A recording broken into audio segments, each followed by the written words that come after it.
Further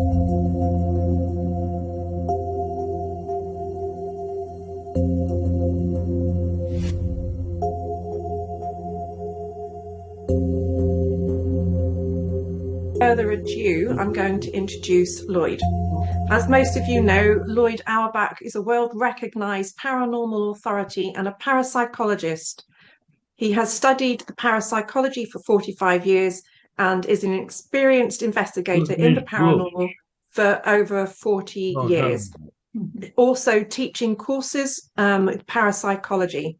He's thousands of media appearances. He is director of the Office of the Paranormal Investigations, president of Forever Family Foundation, and an adjunct professor at Atlantic University, and president of the board of directors of the Rhine Research Center, where he teaches online parapsychology courses through the Rhine Education Center.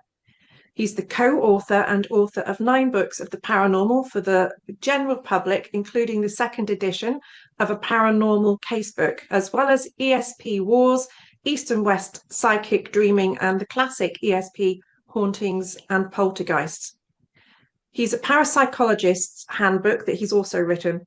He's also co-author of the paranormal mysteries novel, Near Death, A Rainy Day Investigation, and the 2nd in the series, Afterlife. He's a professional mentalist and past president of the Psychic Entertainers Association, performing as Professor Paranormal, and he also occasionally does his thing as a Professor Chocolatier. I think we need to hear more about that one personally. Okay. So currently you can see him in episodes of The Unexplained, running a few on the streaming platforms, Surviving Death on Netflix, and a number of other shows still streaming on various platforms.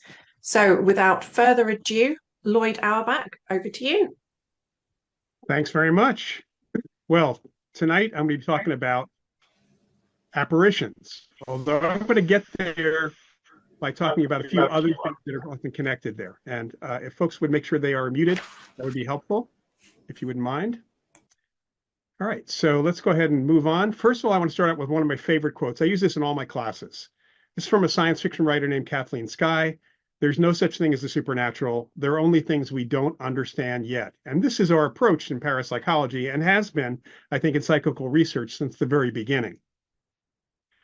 Now, I am involved more in the area of survival of bodily death research. And from a parapsychology perspective, these are the categories that we use as supporting evidence for the idea that consciousness survives the death of the body in some way, shape, or form, or can separate from the body in one way or another. We're going to be talking, of course, mainly about the apparitions piece of it. In general, psychic phenomena, psi abilities, are involved in all of the ghostly things that we think about.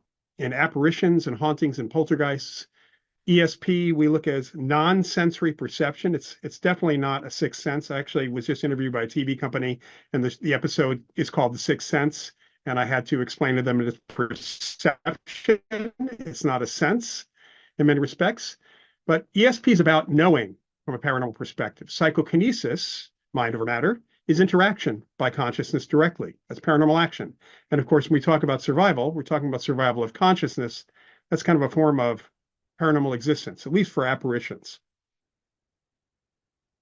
When we talk about the main things that we might investigate, in field work, apparitions, hauntings, and poltergeists.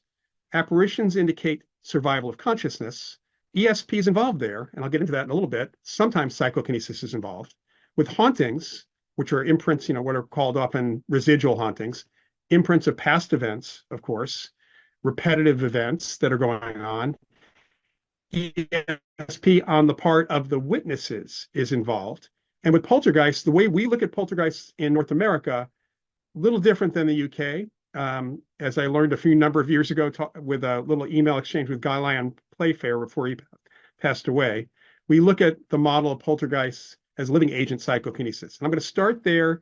I'm going to talk a little bit about hauntings, and then mainly get into the apparition piece. All right, so the term poltergeist, of course, translates more or less to noisy ghost.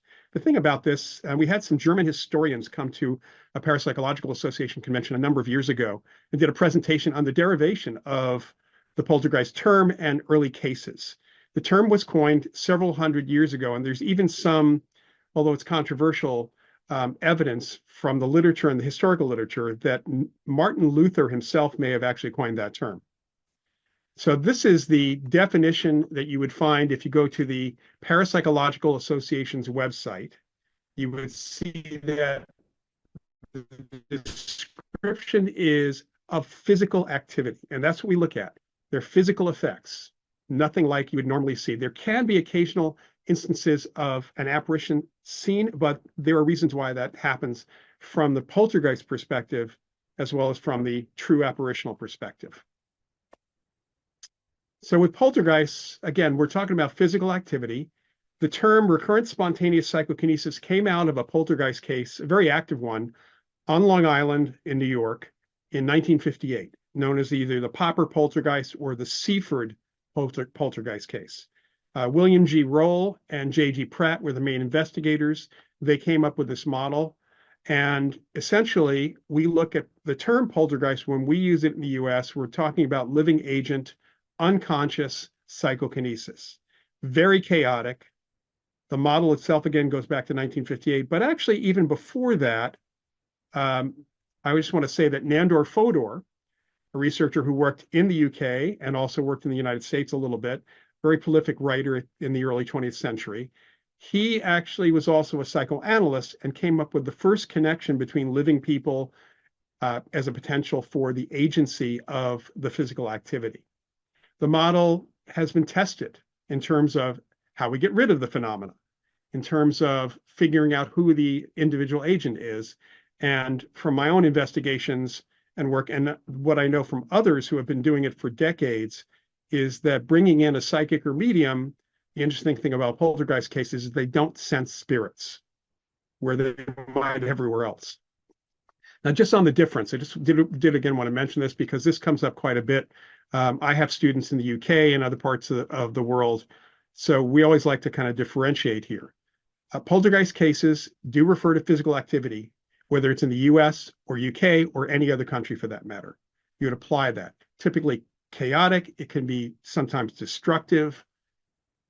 In the UK, from what I have learned over the years, and feel free to correct me later on, that the distinction is made on, after they label the case a poltergeist case, on who or what is causing the activity. It's either a case with an apparition, in other words, an entity, or it's a living agent case. So it breaks down after the label is applied. In our case, we tend to apply the term poltergeist when there's no indication of any non-physical entity, no apparitional activity, no indication of a spirit at all. There's nothing that connects in that way.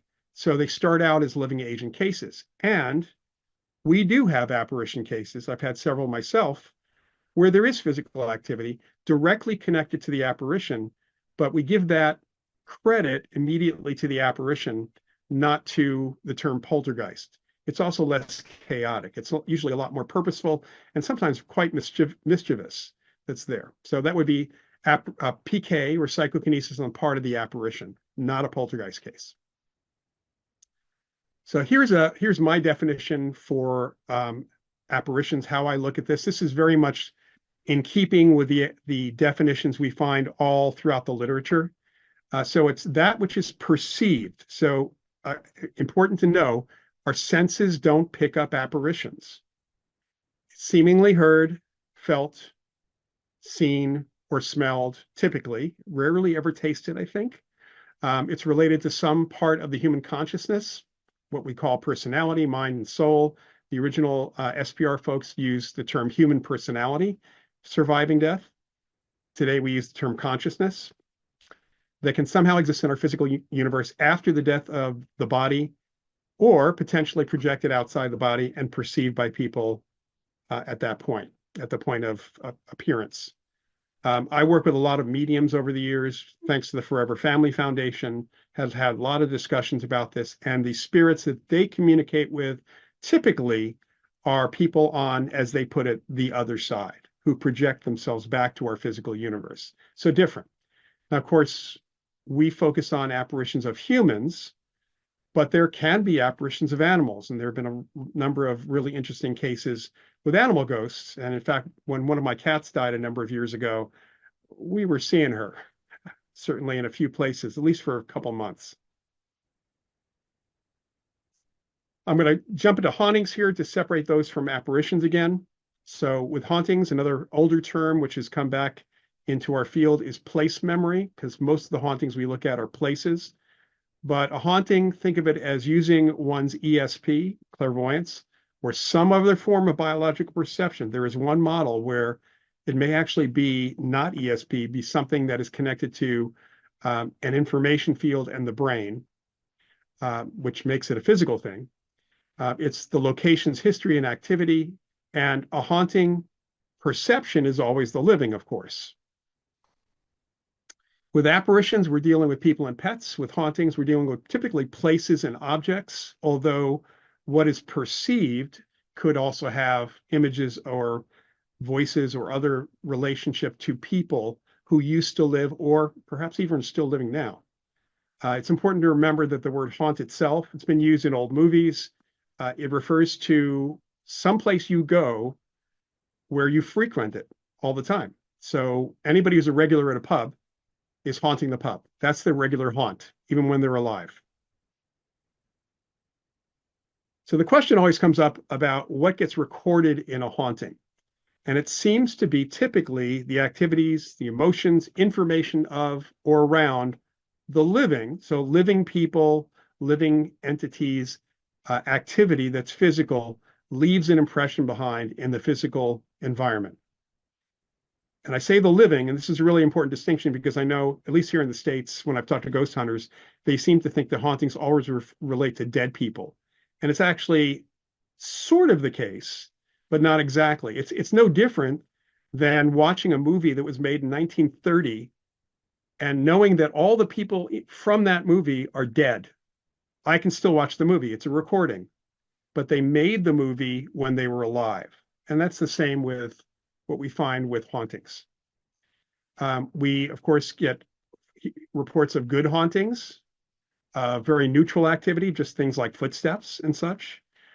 We get bad vibes or bad hauntings, places with tragedy, trauma can have real impression on the environment and might feel really bad. People might actually see things. I've had cases where several individuals would occasionally perceive a murder being committed. And the interesting thing about that particular murder that they were watching being recreated over and over again is that the killer was in jail. He was still alive. Again, hauntings are made by the living. So somehow the environment or an object records information. It might be an information field. That phrase is tossed around quite a bit. And we're not quite sure why certain places have this and others don't. And it likely relates to environmental conditions. It may relate to the Earth's magnetic field, to the geomagnetic field, since there's connection there in general, to emotional content, or it could be something else altogether that's there. I want to mention that there is a psychic ability called psychometry, which actually is not that difficult to learn to do to some extent, where one touches an object or holds an object and gets information about the history, the owner of that object. And a haunted house is simply a large object. So in some respects, the person who's witnessing a haunting is using psychometry in the location. So people experience the imprint as a sense of energy or emotion, good vibes, bad vibes. It could be visual, it could be auditory, olfactory, it could be physical sensations.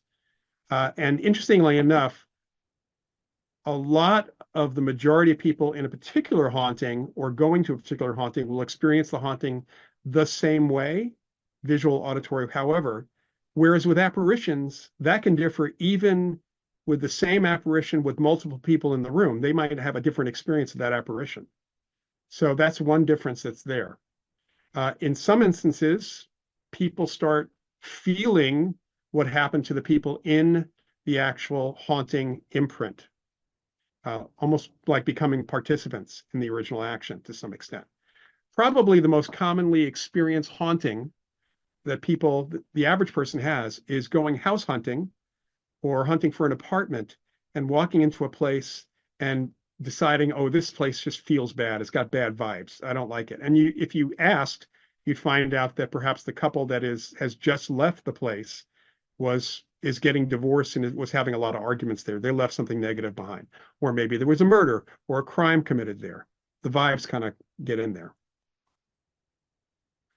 So the question for us when we deal with apparitions and hauntings, and any case, because you can have a case reported where they're seeing a figure walking down the hall again and again and again, and the question then is this a conscious entity or is this a recording? You know, in US commercials years ago, Memorex used to make audio tape, and the question was it live or is it Memorex when you listen back to the recording? So moving into our main topic, apparitions.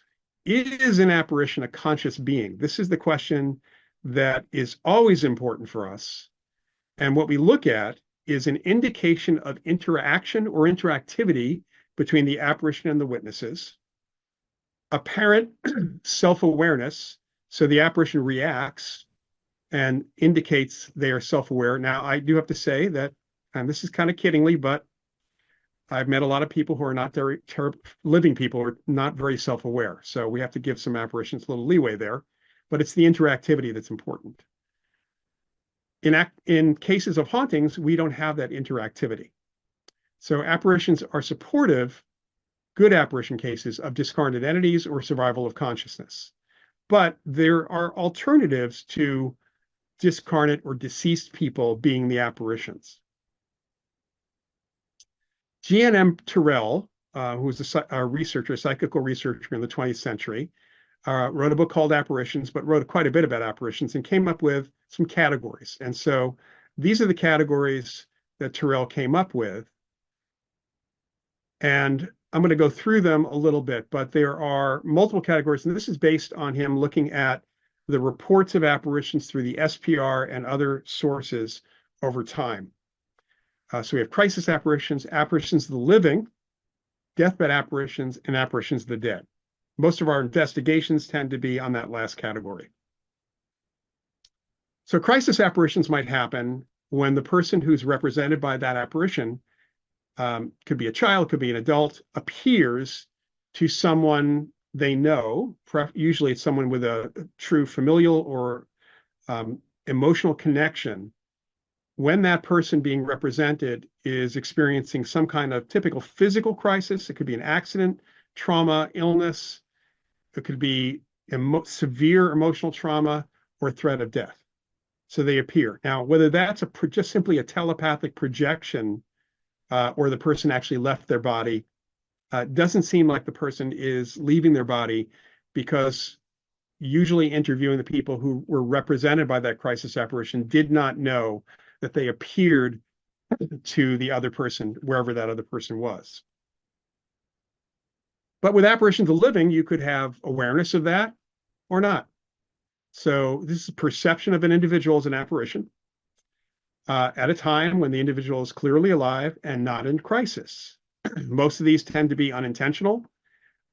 Some, especially with people who can regularly or claim regularly to do out-of-body jaunts, would be intentional, and this can happen in an experimental condition, of course, as well.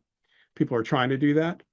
And there are many cases on record of living apparitions or apparitions of living people.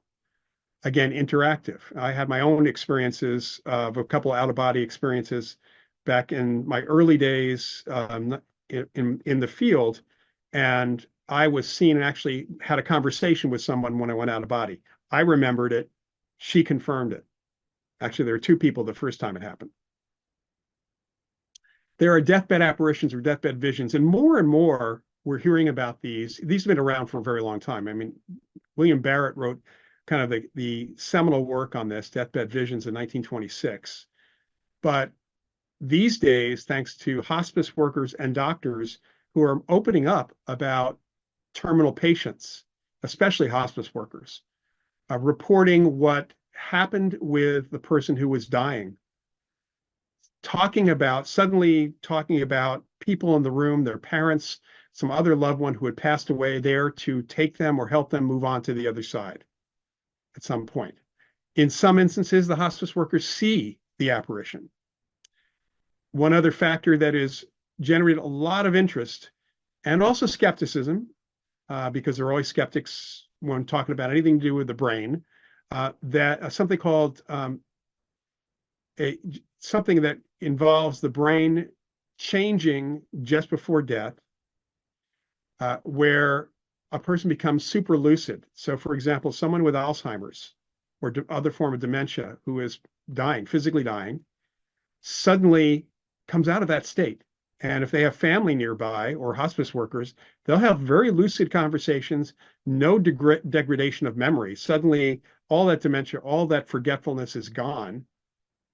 And they will see the apparition of someone or someones who were there to take them. And then they might go back into the state and pass away. There are also people who have come out of sedation when they were actually about, passing or dying at that point. Folks who are in coma, who have come out of coma, again, having a super lucid moment. Super lucidity is being studied by neurologists and other folks. It's a question of what's really going on in the brain. It doesn't happen to everybody, which is interesting. And the apparitional stuff, especially when you have hospice workers who have actually sensed or seen something, is really confirmatory that something really interesting is happening. And then again, we have postmortem or apparitions of the dead. Now, the vast majority of reported instances of people witnessing an apparition of the dead happens to be folks seeing that individual at the moment of their death or maybe a few hours later. It's typically in the 24 to 72 hour range. It might be a little longer, but it's typically, most of the cases are within that range.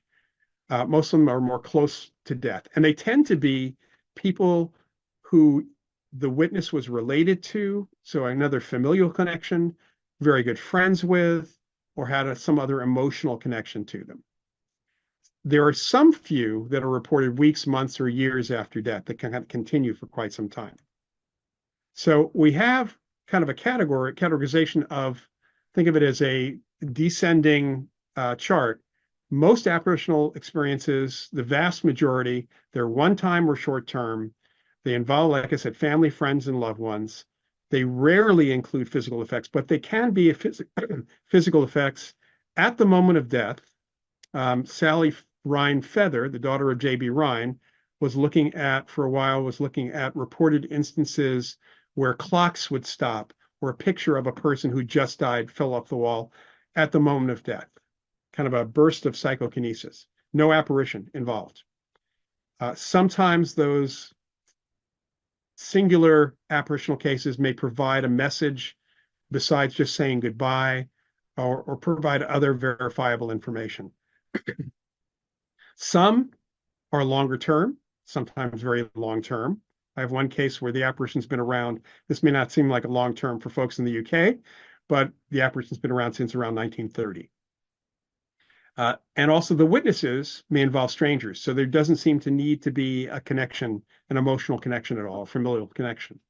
And then some rare apparitional experiences include physical object movement. But it's interesting that even in some of the cases that we've seen, and I had one, and it's still a little bit active, the apparition has seemingly kind of not paid much attention to the place anymore. And this goes back to the 1980s, and it started in 1968. But the physical activity didn't start till a few years after the apparition was being regularly seen. The same thing for other cases I've read about, and others that some other investigators have dealt with. It's almost as if the apparition needs to learn how to use PK. We call that, again, apparitional psychokinesis. It's not typically poltergeist activity. So I had a lot of questions getting into this field. I was kind of broadly interested in the whole field, in all of ESP and PK. The ghost stuff got more and more into when I started working in the field. But the thing about this is questions that came up to my mind. And this is going back to my teenage years, actually, when I was really interested in getting my interest in parapsychology going. So how do ghosts see us? They don't have physical eyes.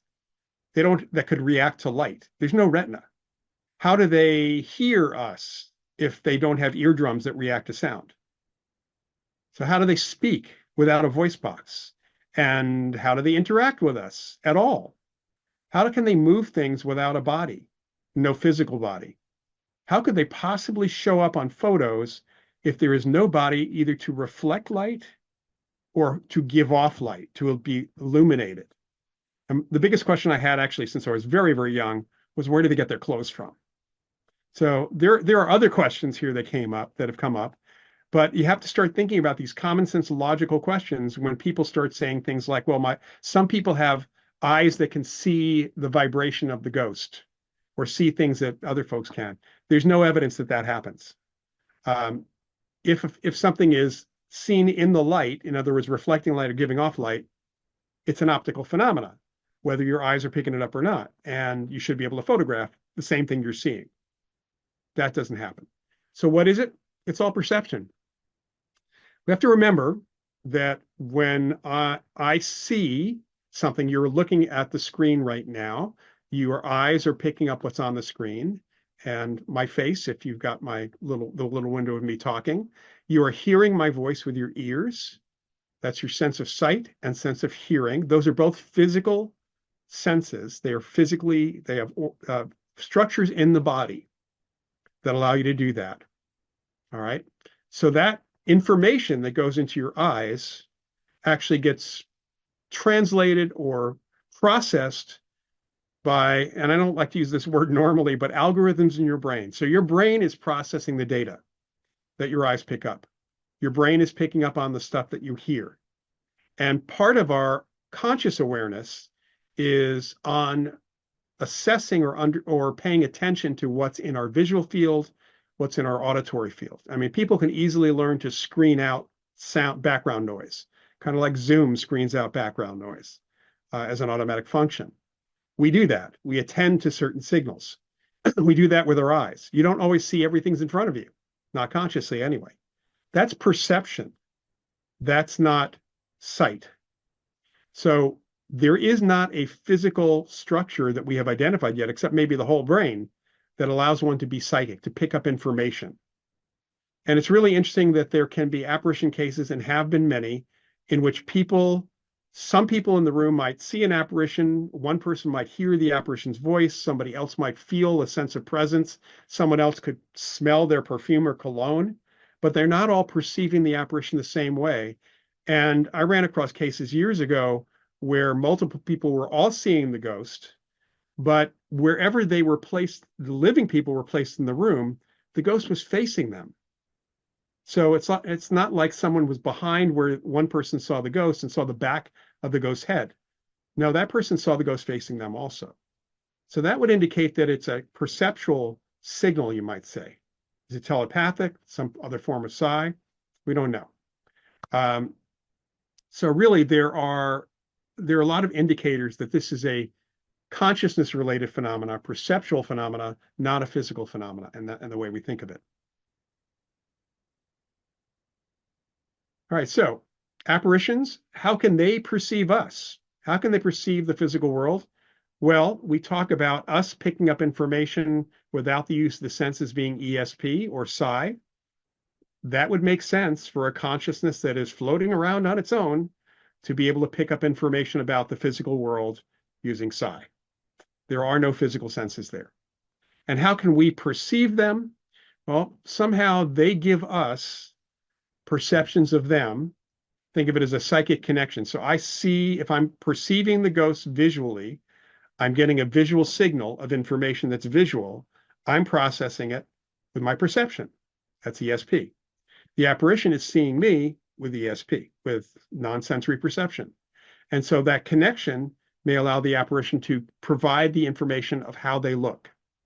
So that does make them technically hallucinatory, but they're hallucinations with an actual physical cause outside the body, not something that's coming out of my head in that sense.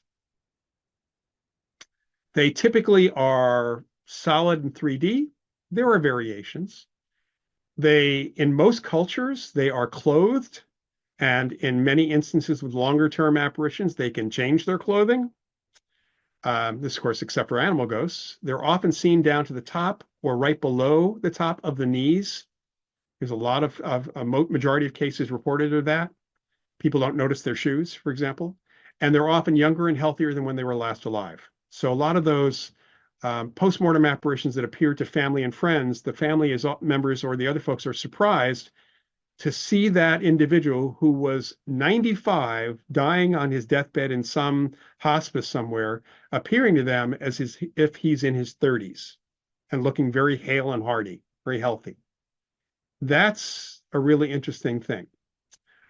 So this is just so you know, this is an image from an old TV show called Topper, which was a US TV show back in the late 1950s, and it was syndicated for quite some time. You can find episodes of this on YouTube. It's a wonderful comedy show based on the original novel from the 1920s called Topper by Thorne Smith. And also on YouTube, you can find the public domain movie called Topper, which came out in the 1930s, in which Cary Grant actually plays one of the ghosts. The Topper TV series was one of my first exposures. I was probably 3 years old at the most when I first started watching TV, because I had a TV set in my room when I was 2. My dad worked for NBC television. And I remembered when I just watched Topper is one of the shows I loved as a kid. My introduction to ghosts, friendly ghosts, goofy ghosts. There was even a ghost St. Bernard because the couple died in an avalanche in Switzerland skiing, and the St. Bernard was trying to rescue them. They changed their clothes frequently. They also drank a lot. That was always a fun thing. Spirits and spirits. All right. So the other thing here, and actually, let me go back for 1 second here, because I do want to mention one other thing. When we talk about the image that somebody sees and why would somebody appear at age 35 when they died at 95? And the answer is very simple. If you close your eyes for a moment and just picture yourself, just get a picture, if you can visualize. Not everybody can. There's something called aphantasia, which is now being studied at the Rhine Center, where people can't visually, do a visualization. But if you can visualize yourself, think about what you look like. Most people visualize themselves looking healthier in a lot of different ways. Their physical appearance might be a little different. I certainly don't have gray in my hair. In fact, the kind of stereotype is that guys, as we get older, think of ourselves still in our 30s. That's pretty much true. That's the self-image that a lot of us have. And that self-image seems to be what people are picking up on. That kind of points back to the telepathic piece. So what's going on? Well, things move, things appear in photos and on audio recordings. Those are all physical things. The indication, because again, apparitions are not optical, they don't have physical bodies. That would be interacting with the physical world using mind over matter or psychokinesis. We do always have to eliminate other non-paranormal explanations, especially for photos and audio recordings, because there's so many alternatives to what might show up in a photo, a video, or on audio, especially EVP stuff. There are a number of different models and theories about what an apparition is going back in time, that it's just, that it is consciousness is the model that we look at now, that whatever an apparition is, it's consciousness. And of course, the question of what is consciousness is an even bigger question. It is kind of the hard question of science that's out there. David Chalmers has called it that. And folks in all fields of science are starting to get involved in what that question resolves to. But people use the term spirit, whatever that means, spirit or soul. It's a telepathic hallucination that, again, the apparition, the conscious of the apparition projects something or thinks of themselves a certain way. We pick that up mind to mind. That's telepathic. Of course, the skeptics would say it's imagination. It's neuropsychological. It's the physical environment providing us that image. That's the place memory thing. What's it made out of? People have asked that for a long time. This is, of course, assuming survival. People always talk about energy, but we have no clue as to what kind of energy that apparition could possibly be. We pretty much know it's not electromagnetic in nature for a lot of reasons. Doesn't mean it can't interact with electromagnetism or the electromagnetic environment, but not basically electromagnetism. Ectoplasm, Charles Richet coined that term, relating to the form of matter that is exuded by a physical medium in contact with spirits.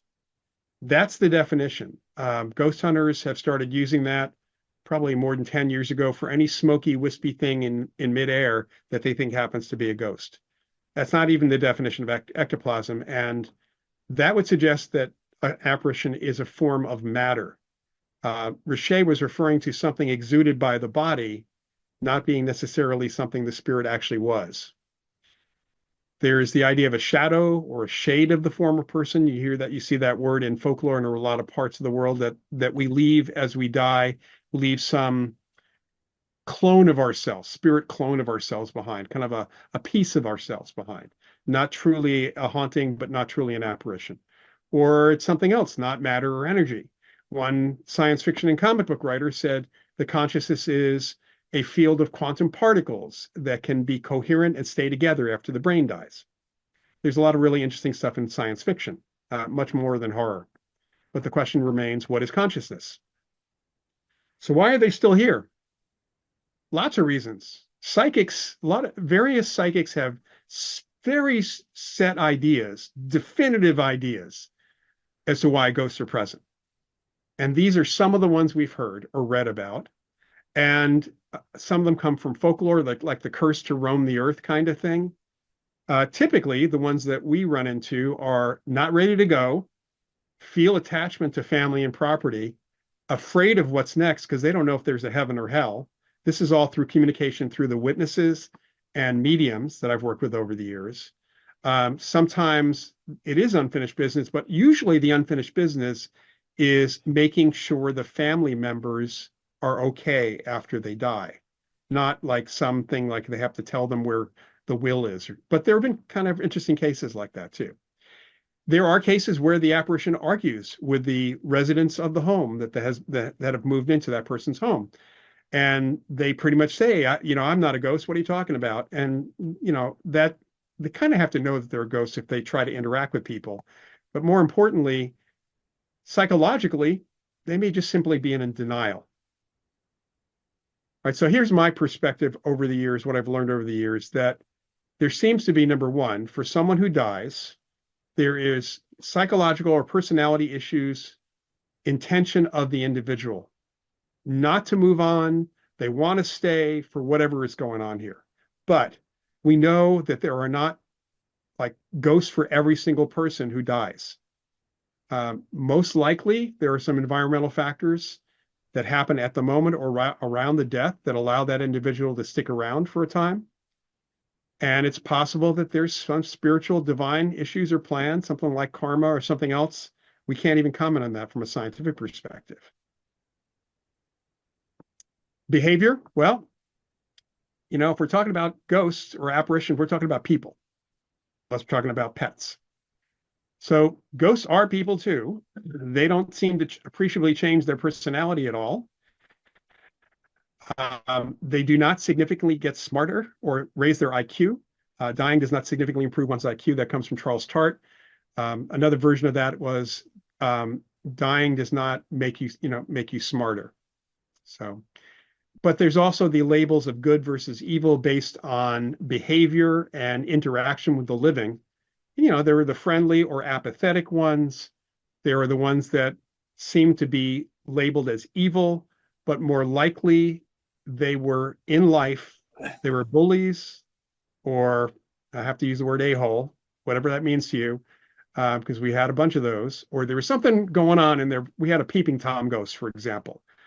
The family didn't consider that evil, but man, they were not happy about that ghost. And that was a really interesting interaction that happened there. Would I call that person evil? Certainly the peeping Tom thing, what was happening is not a good thing. And some apparitions do behave in a way that would indicate that probably during life they were doing bad things. But that doesn't necessarily make them completely evil, or certainly not demonic. We don't even deal with that. Are they human or other? There are instances of what are called thought forms or tulpas in the Tibetan tradition that may actually be self-determining entities caused by people's true belief in something. We don't know if that's really the case. Most of the ones we deal with are people who were fairly recently alive and verifiable. Can they harm people or not? Well, psychologically, absolutely. People have gotten harmed psychologically, and that can lead to a physical effect as well when a ghost pops up in front of them. Kind of like if you were a kid and had siblings, and one of your siblings jumped out of a doorway and scared you for a moment. So that definitely happens. And I had one case where the apparition appeared as this couple was putting their kids to bed, and they had seen the apparition multiple times, and he appeared and surprised the father so much that he turned around and ran into a wall, knocked himself silly, not completely unconscious, but he knocked himself to the ground. The kids started laughing. The wife started laughing, and the guy, when he got up, said, "The ghost threw me into the wall." At which point the two kids contradicted him, said that never happened. So things like that do happen. Again, when we're looking at apparitions and hauntings, when people report human activity with no physical human being seen, is this consciousness? Is it place memory? Is it neither or both? We actually have cases where both things can happen. There's an imprint and there's an apparition. In fact, I've had cases where, since most poltergeist cases living agent cases are caused by stress, I've had cases where the appearance of an apparition or the experience of a haunting is the stressor that caused the PK activity of the living. So there can be some different qualities. So how we have to determine this is through interviewing process. The behavior of the phenomena, we interview the witnesses, the pattern of activity, or if there's no pattern, apparitions are less likely to have a pattern, unless, of course, it's the apparition of somebody who had obsessive compulsive disorder when they were alive. And then, of course, the conclusions of the witnesses. And then finally, the bringing in psychics and mediums to determine if there can be possible communication. We also look at, this is an old question that goes back even to mediums. When a medium is supposedly communicating with a spirit, is it really survival psi? In other words, is there an entity that is providing information through telepathy to the medium, or is it wholly somatic psi or from the body, from the living person? Whose psi is it? In actuality, with apparitions, we think it's both. There's psi on both sides. But there can be a question of whether or not there's a discarnate entity even involved. And the late William G. Roll, had a different approach towards the end of his life, a different model that he thought was a possibility. This is the approach that is often labeled as super psi or super ESP, that the apparition is an imprint. It's kind of an environmental hologram. And the witnesses who interact with that imprint fuel changes to the imprint. So the imprint that I experience if I go into a haunted place and imagine that I'm having a conversation with this figure, that conversation that I thought I had, which was really from my head, gets imprinted in the environment so that 2 years down the road, somebody has another experience and an imagined conversation, but that new imagined conversation, which uses information from the environment, includes what my conversation was 2 years before. I mean, very honestly, this is incredibly complex, and we don't really see any good examples of how this would work. Think of it as like an environmental AI or like the holodeck on the USS Enterprise on Star Trek. So I've kind of pushed this one aside. I lean towards the survival aspect. From the skeptical perspective, yeah, there can be, and there are in our cases, false conclusions from perceptions and biases that people have, especially if they constantly watch the paranormal TV shows. There are cases of actual psychological or neurological hallucinations. People do have sometimes wishful thinking. I've talked to people who really wish they had a ghost in their house, and they sometimes label any weird noise or other things in their homes that they hadn't noticed as a ghost or a haunting. There can be environmental effects that lead to the perception and biases, but also lead to number two. Black mold in a home has been known to not only cause people to get ill, but also to have hallucinations. And then there's the issue of fraud, just people out and out lying. So those are the skeptical viewpoints. And in actuality, we have to account for all of these and try to remove them from the possible explanation of a particular apparition case.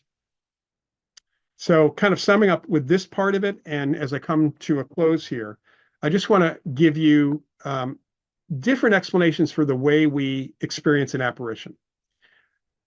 These slides I will make available. So I'll give them to Carolyn and also put up someplace a place people can download them as well. So don't have to worry if you haven't taken notes. So if you're talking about visually seeing a ghostly figure, when we look at all the possible explanations, that figure could have been really a real person. It's just that you didn't know that there was a real person standing there. It could be a figure from place memory, an apparition of the dead or the living, a psychic projection, a trick of memory, a trick of perception, a blur out of the corner of your eye, shadows of the corner of your eye, brought on by low frequency sound, an image caused by phantoms of the brain. Again, this is kind of more the neurological aspect of things. I'm not going to go through every one of these for each of these categories, but a sound could be a real sound, and any of the other things as well. A smell, because there are olfactory apparition cases. A real smell. Again, we have all those other possible explanations. The first apparition, I guess I can say, that I actually experienced was with a couple of my mentalist and magician friends. There's two guys. One was a mentalist, one was a magician at the mentalist home. He was actually a believer in psi, and his wife had died 20 years before. He had moved 5 times. And he was telling us that every once in a while when he's thinking about or talking about his wife, and he said he did not have anything of his wife, no clothing, nothing else, other than a couple of jewelry keepsakes in his current apartment. And as he said, as I talk about her, sometimes I get the smell of her perfume, and all of a sudden there's this smell of perfume like hanging between all of us, and it moved around the room. We were 3 guys sniffing the air, moving around, following this smell. So olfactory apparitions are really interesting. A sense of presence can be a misinterpretation of something going on in the body. Again, we have those other explanations. It can be a kinesthetic or a body sensation caused by sound, a kinesthetic illusion or hallucination caused by phantoms of the brain again. And when you feel like you're touched by a ghost, again, it can be any of these things. Apparitions don't have a physical body, so if it's an apparition of the dead or the living, it could either be that the apparition is using PK to touch you, which we've seen lack of evidence in that, but there is some evidence that can happen in some cases, or it's a telepathic impression. The ghost is giving you the sense of what they look like, giving you the sense of being touched as well.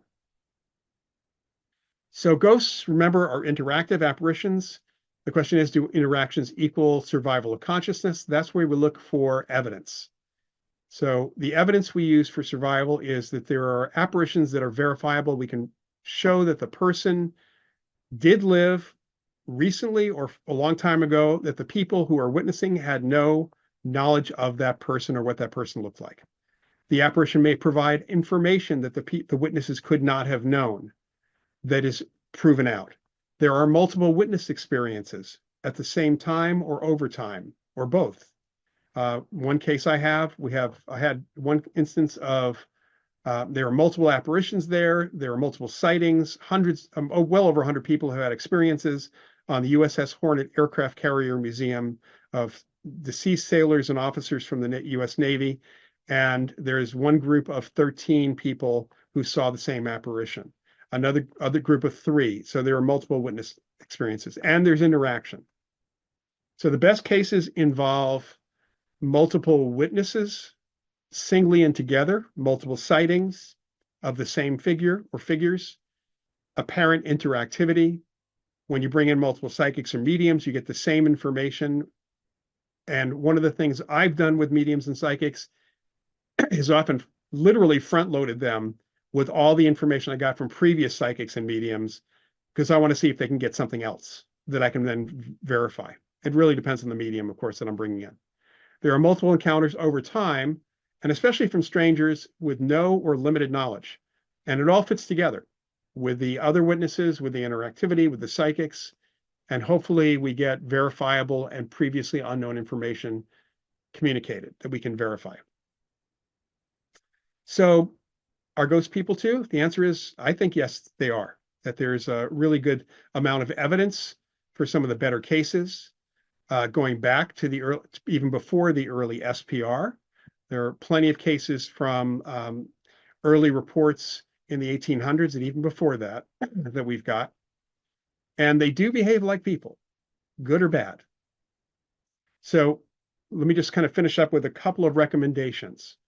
First, I do want to say that the Rhine Education Center for the Rhine Research Center, the Rhine Research Center, by the way, is celebrating the 90th anniversary of the Duke Parapsychology Laboratory, started by J.B. and Louisa Rhine in 1935. We have a lot of online activities that are going to be happening. Some of them are going to be okay for your time zone. My classes tend to be a little bit later in the evening, just because of my work schedule, but they are all of our online courses are recorded. In fact, at least 50% of all my students and all of our students in general for the Rhine Center don't watch or don't participate in any of the live lectures. They will watch the recording the next day or over the next week, and then participate in the discussion forums and so on. So this is not something where you have to attend live at all. And we have a variety of courses, a wide range of courses now, a number of instructors. John Kruth, the executive director of the Rhine Research Center and also the research director, he and I are the main instructors, but we have a number of others. We have courses for fun, and we have a lot of courses in our certificate programs that you see there. So there's two investigation programs. One is a little bit deeper than the other, but there are other certificate programs as well. I also do an every other Sunday night Q&A. Unfortunately, it is Sunday nights Pacific time or Sunday evening Pacific time. So it is, it's after midnight there in the UK, but they're all recorded. I occasionally get folks from the UK coming on and asking questions on YouTube, but again, the past sessions are all there, and you can always send me questions through the information that's there on the YouTube channel, and I can add the question to, I've had this happen a number of times. I have one gentleman up in Scotland who sends me questions every once in a while, and he never attends live, but I cover his stuff, which I like to do. And that is it for me. I think we're kind of down out of time now. And I can leave this up. Those are my books, most of which are available in the UK, although the Mind Over Matter book is currently out of print. I'm bringing it back into print, and I'll make it available worldwide. So you should be able to get most of these actually in the UK. Thank you so much, Loyd. Very interesting topic. For those that don't know you and those that haven't heard your history and your background, what was your personal start to your journey that brought you into the paranormal world? What was it that happened to you to awaken that interest? So, I mentioned the TV show Topper. When I was a kid, I'm again, my family's in television. And I was watching shows like Topper and even The Twilight Zone I was watching when I was less than 4 years old, and a show called One Step Beyond, which dramatized actual psychic reports. So my brothers were terrified of monster movies. I love monster movies. Those were kind of fun for me as a kid. I was heavily into folklore and mythology. That's how I learned to read. Actually, my mother taught me to read. She was a preschool teacher with couple books on Greek and Roman mythology. But I also read comic books, got into science fiction, but I was also a little science geek, heavily into astronomy and geology. So I had the science thing, I had the folklore thing. And then we had a soap opera here in the US called Dark Shadows. Main character being Barnabas Collins, a vampire. There were werewolves, there were ghosts, there were other things. I had already seen science fiction shows like Star Trek, which talked about psychic stuff. Dark Shadows was the first time I heard the word parapsychology, although I had read it in a Superman comic not too long before. That sent me to the library to look for books on this subject. And at that point, I thought, well, maybe this has something to do with vampires and werewolves. And oddly enough, of course, in the Dewey Decimal System, in the library system here in the United States, vampire, werewolf, witchcraft, all those weird books are also in the same sections as the science books on parapsychology. So not only did I find the folklore books, but I also found books by J.B. Rhine, J.G. Pratt, Gertrude Schmeidler, people, and some of the British researchers as well. in my local public library. So I started getting into the science. This is when I was about 12 or 13 years old. In high school, I was able to start a parapsychology club in my high school in Elmsford, New York. I had two teachers, both physical science teachers, by the way, who were interested, and a neighbor who was a yoga teacher happened to have a student by the name of Montague Ullman, who was one of the main researchers for the dream telepathy studies at Maimonides Hospital, Maimonides Medical Center. He lived a mile and a half from me, and she introduced me to him. When I was in high school, he gave a lecture to our club. He introduced me to Gertrude Schmeidler, who lived another couple of miles away, another well-known parapsychologist. So I was really in it. I even had an opportunity to visit an afternoon with Hans Holzer in his home in Riverdale, New York, because my uncle on my mother's side, who happened to be a radio newscaster, knew Holzer, whose school was in the same building as WMCA Radio.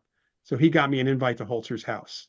So this just continued through time. I can say that the universe has always pushed me timing-wise with opportunities to be or stay in the field. My advisor in anthropology, when I walked at Northwestern, because there was no parapsychology, but there were anthropology courses on magic and supernatural beliefs, walked into his office. He has the Journal of Parapsychology on his shelf.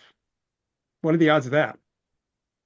So again, it all was timing, even the timing of getting into the graduate parapsychology program at JFK University. So it's been there all along.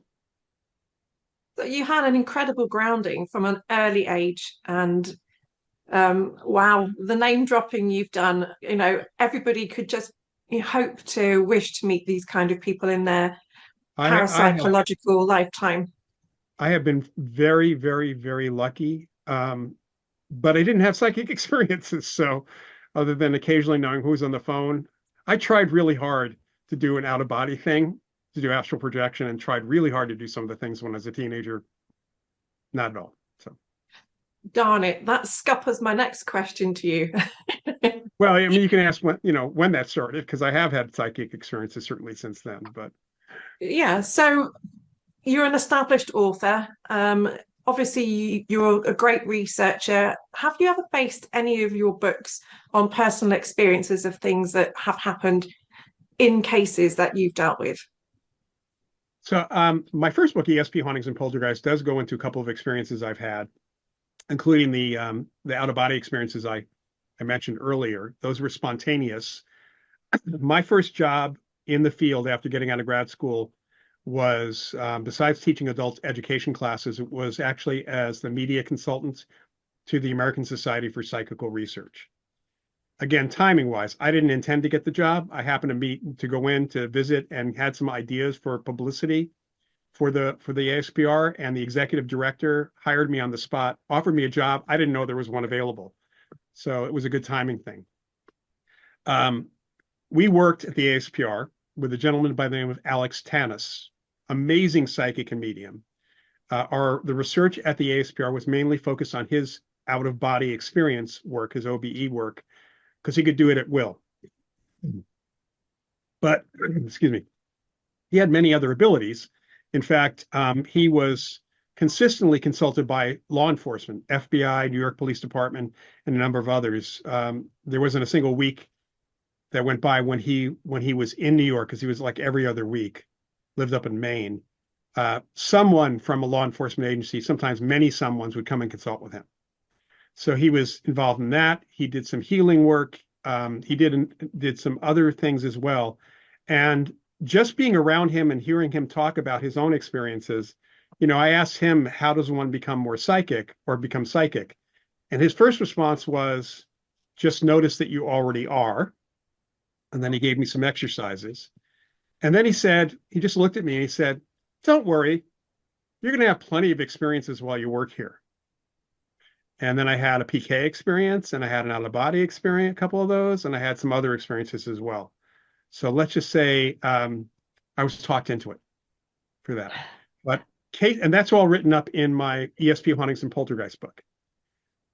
Experiences and cases are written up as part of the case investigations for my paranormal case book. And that's where typically you'll find that again, that was reprinted, a new edition last year.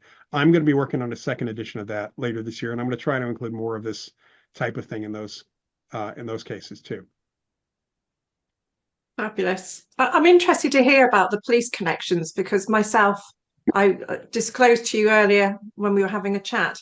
Yeah. So one of the talks that I've given ASSAP included one of the call outs that I had when I was in the police. We used to get a call out all the time on a regular basis to this one nightclub.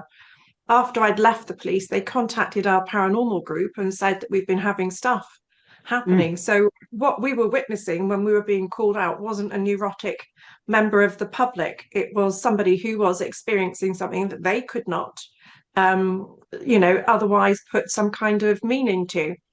And I know we've got Randy Liebeck in with us this evening as well. And I know Randy quite well. Yeah. Yeah. So Randy is a law enforcement officer, in America, and he's dealt with cases himself. Mm-hmm. So this is something I'm interested in researching more, the paranormal within the police. So I'd like to come back and chat to you about that at another time if we could. Sure. And if you can find a copy of a book called The Blue Sense, it is out of print, but you might be able to find a copy by Marcello Truzzi and Arthur Lyon. That is all about not only law enforcement consulting psychics, but it's also about what actually they call the blue sense, which they got that term from U.S. police departments or police officers who called that, instead of women's intuition or a gut feeling, if they had a psychic experience or a feeling about a case, they called it their blue sense, the boys in blue kind of thing. So that's a really good book to look at.